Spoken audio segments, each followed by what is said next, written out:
Every country on Earth owes money. The United States alone carries over $38 trillion, the highest debt in its history. The European Union holds around $14 trillion. Japan nearly $9 trillion. Even oil-rich nations like Saudi Arabia or export giants like Germany and China owe staggering sums. But here's the strange part. If everyone is in debt, who are we all indebted to? Welcome to the Timeline Archives, where money, power, and history meet, and nothing is ever as simple as it seems. Debt isn't just a burden. It's the invisible structure that holds up the modern world. Every war, every crisis, every boom, and every collapse sits atop this web of promises. And when you trace the chain of creditors long enough, you find something unsettling. The world doesn't owe anyone else. It owes itself. But that doesn't mean everyone wins equally. The birth of debt. To understand how we got to a world drowning in over $315 trillion of debt, nearly 3 times the global economy, we have to go back to the start. Long before credit cards and digital banking, national debt was born not on Wall Street, but on the battlefield. In 1694, England was at war with France and running out of gold. Desperate, the crown turned to merchants for help. In return for a steady stream of interest payments funded by future taxes, they lent the king their money. And to manage this system, the Bank of England was created. It changed everything. The state could now spend money it didn't yet have, and investors received something of equal power: trust. A government promise that could be traded, bought, and sold. That was the birth of the government bond, the foundation of the financial world we live in today. France copied it. The Netherlands perfected it. The young United States used it to fund its revolution. Debt stopped being a weakness. It became a tool of power. Empires once conquered land for gold. Now they conquered balance sheets for interest. The battlefield had moved from land to ledgers. The web of debt fast-forward 3 centuries. Debt has become humanity's biggest export. The U.S. owes $38 trillion. Japan, over $9 trillion. And every 100 days, the world adds another $1 trillion to its tab. Every country borrows. Every bank lends.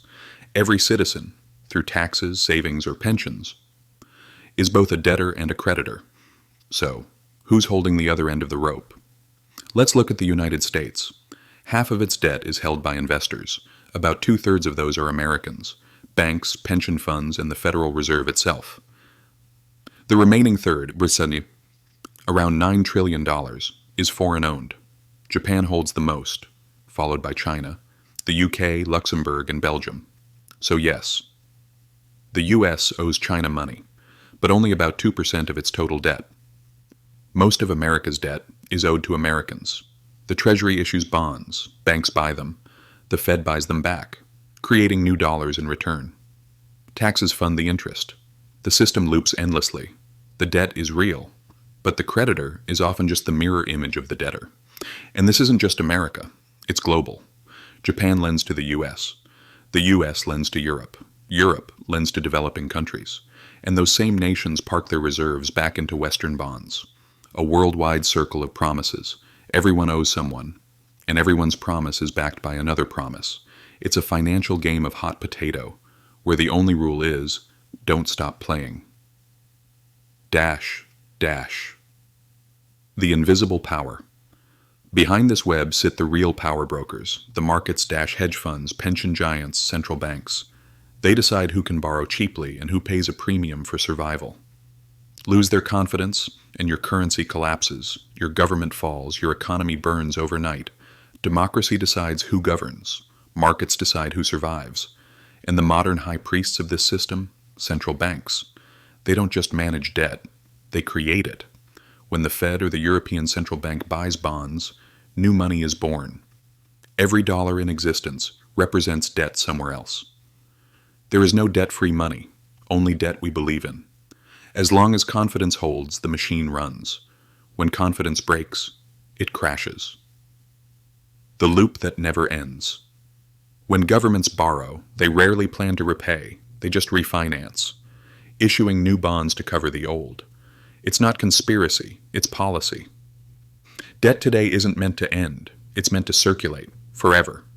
Because for investors, government debt isn't a liability, it's an asset. Banks hold it, Funds trade it. Central banks treat it as money itself.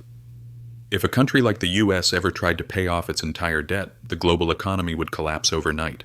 The safest assets would vanish. The dollar supply would shrink. Markets would implode. So instead of ending debt, the system sustains it. It breathes it like a living organism. Debt has become the heartbeat of